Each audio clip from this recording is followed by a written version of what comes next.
தமிழ்நாட்டினுடைய ஒப்பற்ற முதலமைச்சர் மாண்புமிகு தளபதியுடைய 73வது பிறந்த நாளை முன்னிட்டு கரூர், அரவக்குறிச்சி, கிருஷ்ணராயபுரம், குளித்தலை ஆகிய 4 சட்டமன்ற தொகுதிகளுக்கு உட்பட்ட கரூர் மாவட்டத்திற்கு உட்பட்ட 3,30,30,000 குடும்பங்களுக்கு நலத்திட்டங்கள் வழங்கக்கூடிய ஒரு மகத்தான பணியை இன்று தொடங்கியிருக்கின்றன.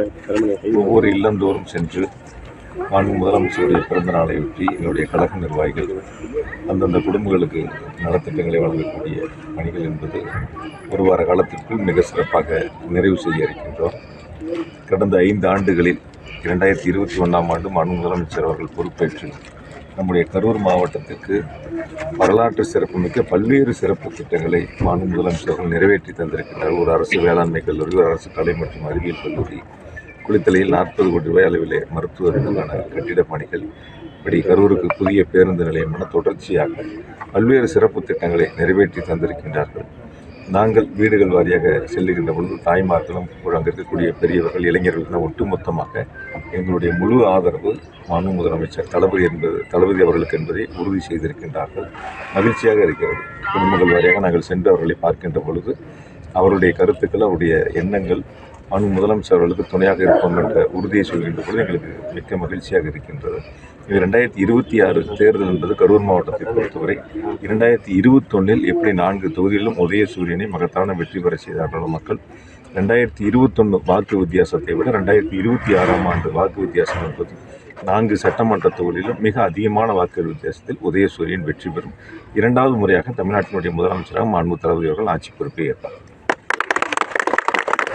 காங்கிரஸ் கூட்டணி தோல்வியாக இருக்குது. பல்வேறு எதிர்கட்சிகளும் நேற்று வேறு கருத்துக்கள் சொல்லிட்டு இருந்தாங்க. அது எதிர்கட்சிகளுக்கு அவங்களுடைய ஆசை. அது எதிர்கட்சி தலைவரோட பல நேரங்களில் சொல்லியிருந்தாருன்னா அவங்களே இறுதி பண்ணாமல் இருக்காங்க. ஆனால் நம்மளை பற்றி அவங்களுடைய ஆசைகளை பொதுவெளியில் எடுத்து சொல்லியிருக்காங்க. எங்களுடைய மாண்பு முதலமைச்சர்களை பொறுத்தவரை தோழமை இயக்கங்களை மரியாதையோடு நடத்தக்கூடியவர்கள். அவருடைய எண்ணங்களை மாண்பு முதலமைச்சர்கள் மிக சிறப்பாக அவர்களுக்கு தேவையான அந்த மரியாதை என்பது மிக முக்கியமானது என்பதை மாண்பு முதலமைச்சர்களை பொறுத்தவரை தொடர்ந்து தோழமை இயக்கங்கள் பொதுவாக பார்த்தீங்கன்னா அந்த கூட்டணி தேர்தல் களத்தோடு நிறைவு பெறுவதல்ல, தொடர்ந்து பயணிக்கக்கூடிய ஒரு நல்ல ஒரு சூழ்நிலையை மாண்பு முதலமைச்சர்கள் உருவாக்கி அதை செயல்படுத்தி வருகின்றார்கள். இந்தியாவிலே இப்படி ஒரு அரசியல் தலைவரை நாம் பார்த்திருக்க முடியாது. அந்த அளவிற்கு ஒரு ஆளுமை மிக்க தலைவராக தோழமை இயக்கங்களையும் அரவணைத்து செல்லுகின்ற மாற்று கருத்துடைய சிந்தனைகள் இருந்தாலும் கூட சில நேரங்களில் அதையும் அரவணைத்து செல்லக்கூடிய அளவிற்கு மாண்பு முதலமைச்சர் அவர்கள் தோழமை இயக்கங்களை மிக சிறப்பாக வழிநடத்தி கொண்டிருக்கின்றார். இந்த திமுக 2வது தடவை வெற்றி பெறாதுன்னு சொல்லி விஜய் சொல்கிற வரலாறு கிடையாது அப்படிங்கிற மாதிரி மக்களை பார்க்குறவங்களை பற்றி பேசிட்டு புதிதாக கட்சி நடிகர் தொடர்ந்து திமுகவே தொடர்ந்து தாக்கிட்டு இருக்கார். எல்லா கட்சிகளுக்கும் திமுகவை பற்றி கருத்துக்கள் சொன்னால் தானே அவங்களுடைய இருப்பை காட்ட முடியும்.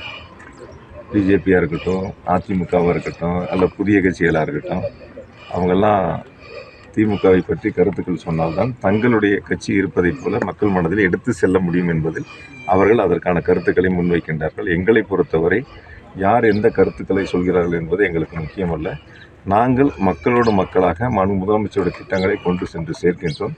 தமிழ்நாடு முழுவதும், குறிப்பாக என்னுடைய கரூர் மாவட்டத்தில் 1111 வாக்குச்சாவடிகளிலும் வெல்லும் தமிழ் பெண்கள் ஸ்டாலின் மகளிர் படை வீடு வாரியாக சென்று அரசனுடைய திட்டங்களை இருக்கக்கூடிய அங்கே வீட்டில் இருக்கக்கூடிய தாய்மார்கள், பெரியவர்கள், இளைஞர்கள் அனைவரிடத்திலும் சொல்லி வரக்கூடிய தேர்தல் களத்தில் மாண்பு முதலமைச்சர்களுக்கு ஆதரவாக இருக்க வேண்டும் என்ற கருத்துக்களை, தேர்தல் பிரச்சாரத்தை முன்னெடுத்து வருகின்றார்கள். நீங்கள் போகும்போது பார்த்துருப்பீங்க எவ்வளோ மகிழ்ச்சியாக இருக்கிறாங்க மக்கள். அங்கே இருக்கக்கூடிய வீட்டில் இருக்கக்கூடிய தாய்மார்கள் எவ்வளோ மகிழ்ச்சியாக இருக்காங்கிறது. ஒட்டுமொத்தமாக இந்த தேர்தல் களம் என்பது மற்றவர்களை பற்றி நான் குறைத்து மதிப்பிடவில்லை. இருந்தாலும் கூட முழுமையாக நீங்கள் எதிர்பார்ப்பதை விட அதிகமான தொகுதிகளில் மாண்பு முதலமைச்சர்கள் ஒரு மகத்தான வெற்றியை பெறுவார்கள். 200க்கும் மேற்பட்ட இடங்களில் ஒரு மகத்தான வெற்றியை பெற்று 2வது முறையாக ஆட்சி பொறுப்பேற்பார்கள். நான் அந்த கரூரில் பாட்டாளி மக்கள் கட்சியோட கிழக்கு மாவட்ட செயலாளர் உங்களை பற்றி ஒரே குற்றச்சாட்டாக சொல்லிட்டு இருக்காரு. யாரையாவது பற்றி பேசிட்டு இருக்காங்க.